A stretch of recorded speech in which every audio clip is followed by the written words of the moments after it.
지금부터 제116차 원내대책회의를 시작하도록 하겠습니다. 이번에 있을 정기국회를 국민을 위해 진두지휘하고 역사적인 3차 남북 정상회담을 국회에서 뒷받침해줘야 합니다. 그 선두에서 역할을 해주실 홍영표 더불어민주당 원내대표의 인사 말씀이 있으시겠습니다.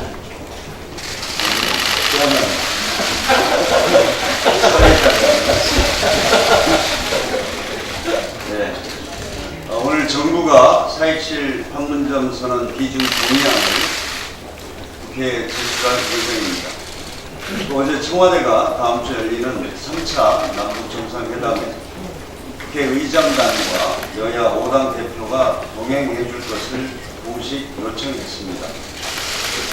지금 3차 남북 정상회담을 앞두고 북미 간의 접촉도 대단히 활발해지고 있고 여러 가지 남북 관계, 또 한반도 비핵화와 한반도 평화 체제에 대해서 큰 기대를 갖게 하는 상황이 지속되고 있습니다.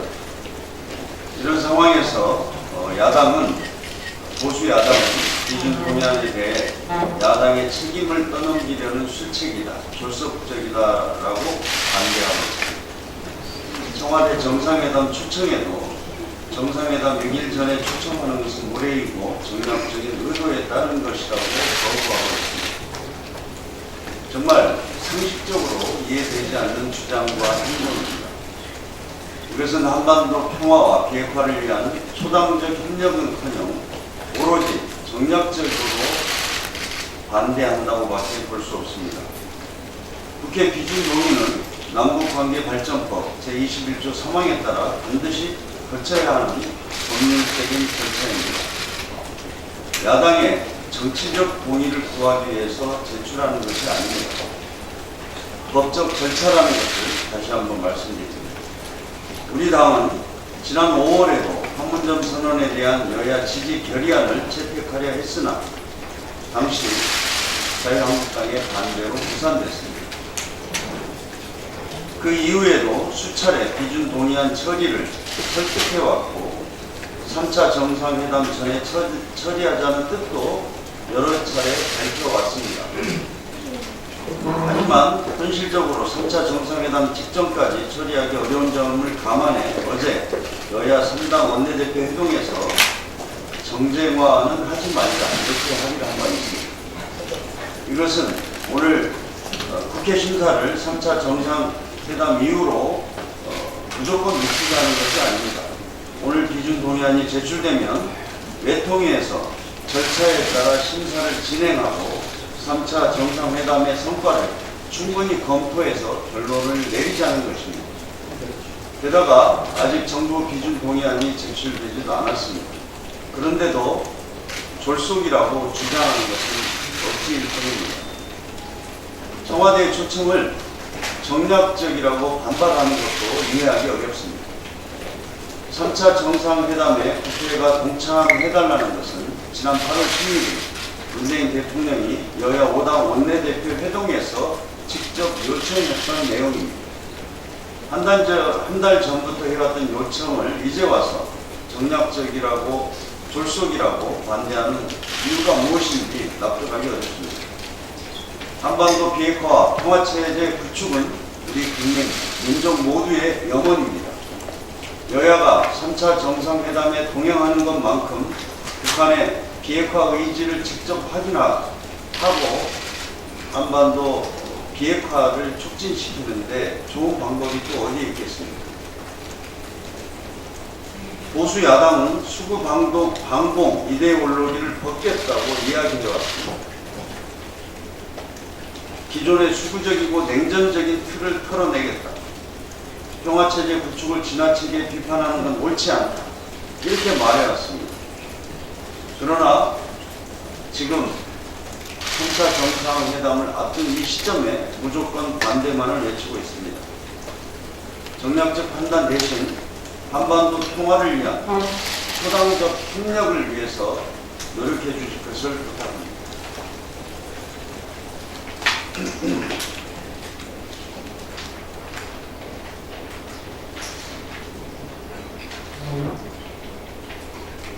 메르스 확진 환자가 발생한 지 오늘로 나흘째를 맞았습니다. 38명의 사망자가 발생했던 3년 전과 달리 지금까지는 추가 환자가 발생하지 않고 있어 천만 다행입니다. 어제 메르스 의심 증상을 보였던 6명 가운데 1명은 최종 조사에서 음성 판정을 받았고 나머지 5명도 1차 조사 결과 음성으로 나타났습니다. 밀접 접촉자도 21명에서 늘지 않고 있는 상황입니다. 하지만 초기 검역 시스템에 일부 미비점도 드러나고 있습니다. 417명의 일상 접촉자 중 외국인 탑승객의 소재 파악이 안 되고 확진 환자가 탔던 리무진 택시에 23명 이상이 추가로 탑승했었다고 합니다. 보건당국은 메르스가 완전히 없어질 때까지 바늘구멍 같은 빈틈도 허용하지 않는 자세로 총력 대응에 나서야 합니다. 철저한 역학 조사를 통해 감염자가 추가로 발생할 가능성에 대비하고 관련 정보도 투명하고 신속하게 국민에게 알려야 합니다. 각 지자체도 밀접 접촉자와 일상 접촉자에 대한 격리와 모니터링을 대폭 강화해서 메르스 확산 가능성을 철저히 차단해 주시기 바랍니다. 3년 전 메르스 사태의 경우는 득장 대응보다 차라리 과잉 대응이 낫다는 것입니다. 끝까지 긴장을 풀어서는 안 됩니다. 밀접 접촉자와 일상 접촉자로 확인된 분들도 성숙한 시민의식으로 협조해 주실 것을 부탁드립니다. 이상입니다. 예, 다음은 정책위 한정의 수석 부의장의 발언이 있겠습니다. 네, 자유한국당이 어제부터 최저임금 제도 개혁을 위한 대비를 선언을 갔습니다. 지난주에 걱정스럽다는 말씀을 드렸는데요. 최저임금 결정 구조에 소상공인 들어갈 수 있도록 제도도 개혁하겠다라고 했는데, 참고로 말씀드리면 이 내용은 이미 8월 22일 날 소상공인 자영업자 지원 대책에서 당정 협의를 통해서 우리 당에서 도출해낸 결론과도 같습니다. 별로 새로울 것이 없는 내용이기도 합니다.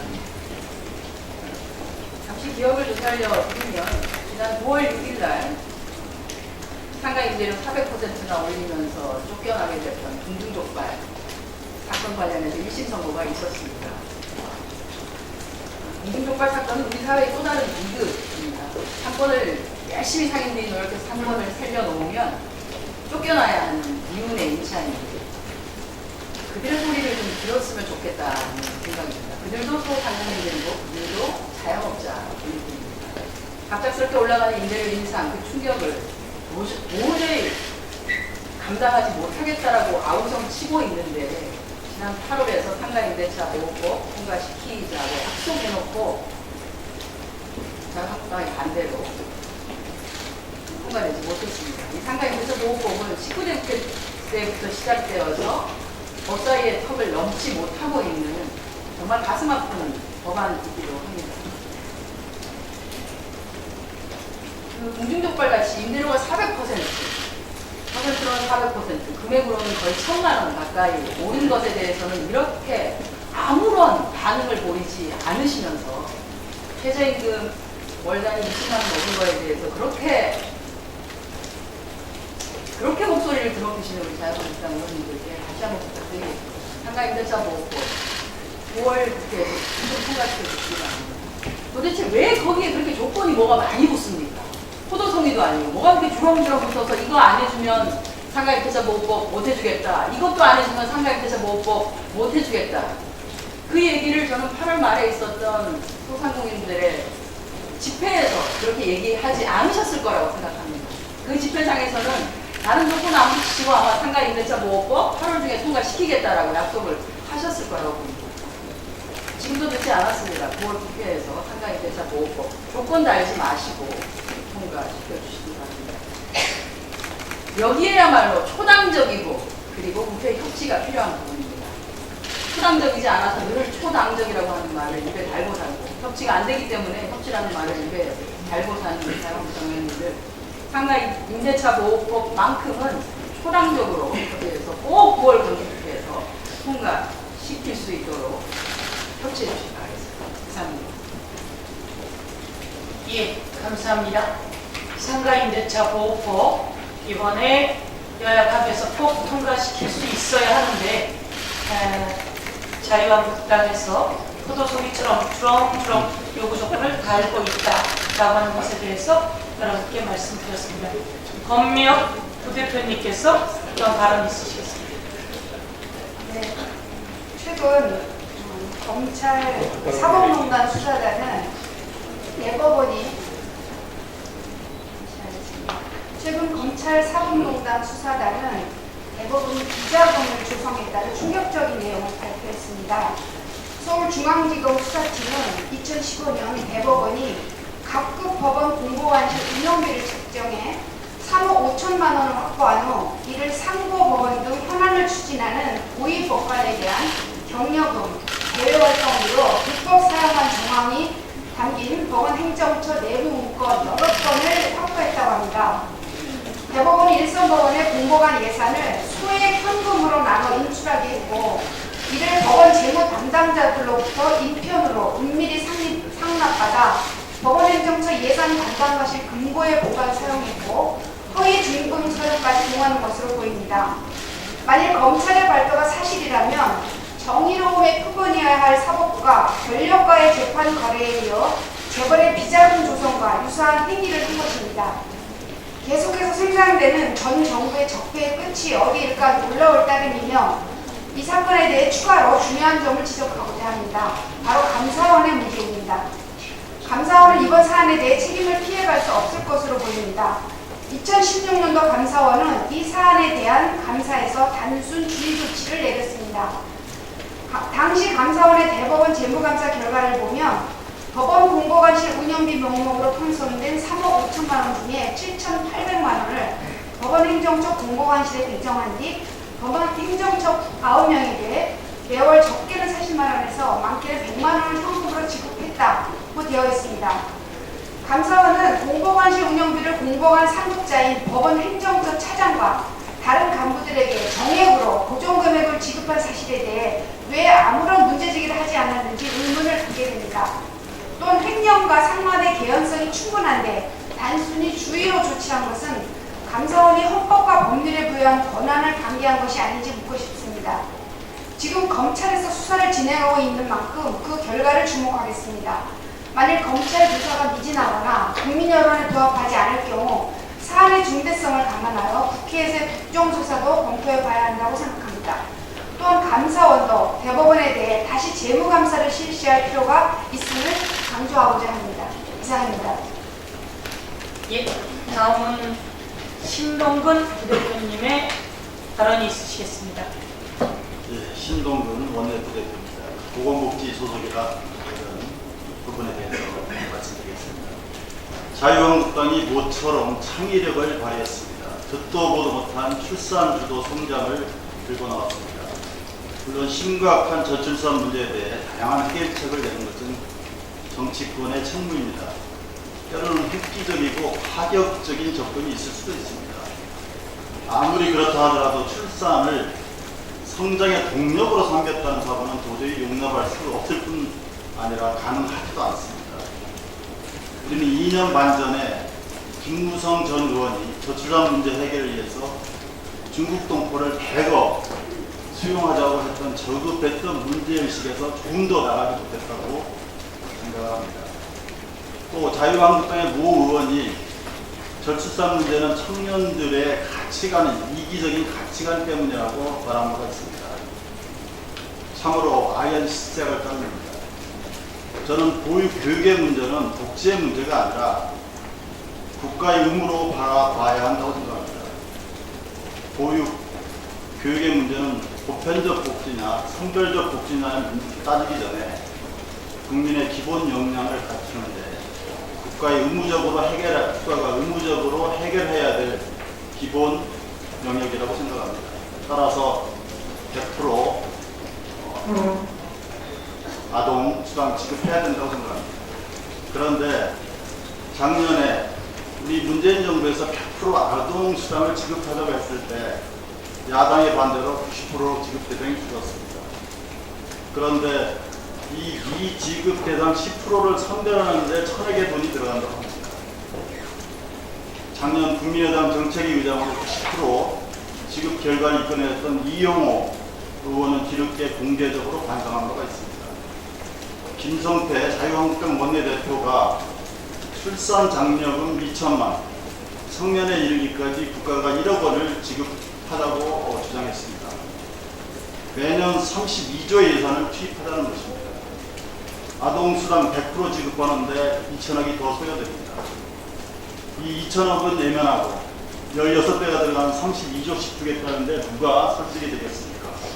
이제라도 자유한국당은 무모함에 감탄하게 됩니다. 이제라도 자유한국당은 마땅히 아동수당 문제에 대해서 반성하고 대열에 동참하시기 바랍니다. 예, 훌륭한 말씀이셨습니다.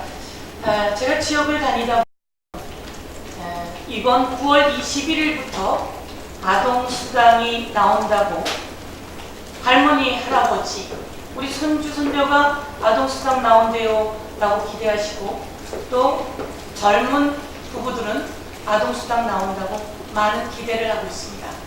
대한민국이 아동수당 제도를 이제 문재인 정부 들어 더불어민주당이 주도해서 처음으로 실행하게 됩니다. 9월 21일부터입니다. 월 10만 원이라고 하는 이 금액이 대한민국의 젊은 부부들에게 그리고 대한민국 국민들에게 작은 기쁨을 주며 또 아이들과 행복한 가정을 꾸릴 수 있을 거다 이렇게 생각합니다. 이에 100% 아동수당을 지급하는 첫발이 중요하다라고 생각하면서 다시 한번 출산주도 국가, 출산주도 성장 이런 말을 해서는 안 된다라는 일침을 놓으며 100% 아동수당 지급을 촉구합니다. 이번 정기국회에서 다시 한번 이 부분에 대해서 전념해 나가겠다라는 말씀을 드리고 또 한 가지 고교 무상 교육을 위해서 OECD 국가 중에서 고교 무상 교육을 하지 않는 나라는 대한민국밖에 없습니다. 출산주도 성장론을 이야기하는 야당 이제 고교 무상 교육 법안이 많이 올라와 있으니 이번 정기국회에서는 진정한 교육법안으로 진정한 민생법안으로 고교 무상 교육 법안 통과시킬 것을 제안합니다. 오늘 116차 원내 대책회의 모두 발언을 이상으로 마치도록 하겠습니다.